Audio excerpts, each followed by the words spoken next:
وما سنتهي إذا حد قبل حالته شعبك كل واحد ثاني ولا جاران لا أنت ضيح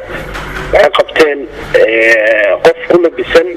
درك الدمرك أو رجنة وحيصير جليس مركي هذا أمني جاران بوليسك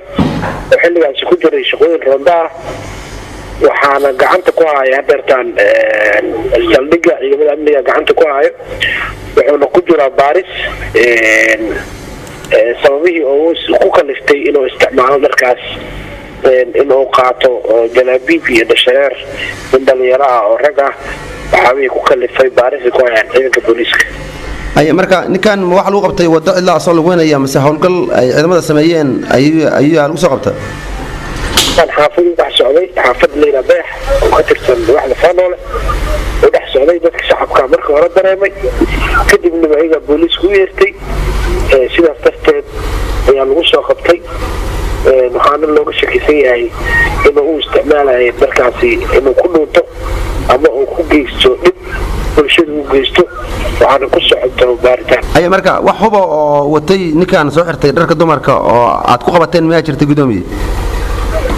ilaahay hadda aydiisi iyo waxyaabaha loo haayo iyo waxyaabaha lagu qabtay wili booliska gacanta ku haayo wili wax ka soo baxay baaritaan ku socdo ay dhacdooyin noocan oo kala intii aad maamulka ahayd ma jirtay oo degmada ka dhacay oo sidaan oo kale in soo xirtay dharka dumarka in gacanta lagu dhigo wallahi mar hadii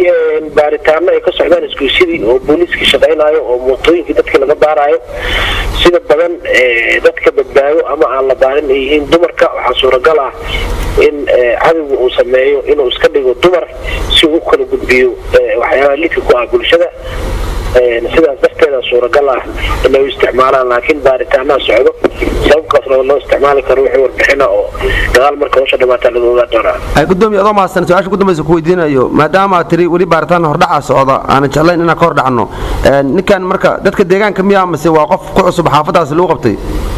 xaafad kale ka yimid oo isla magaalada xaafadda ma degano marka sida uu sheegtay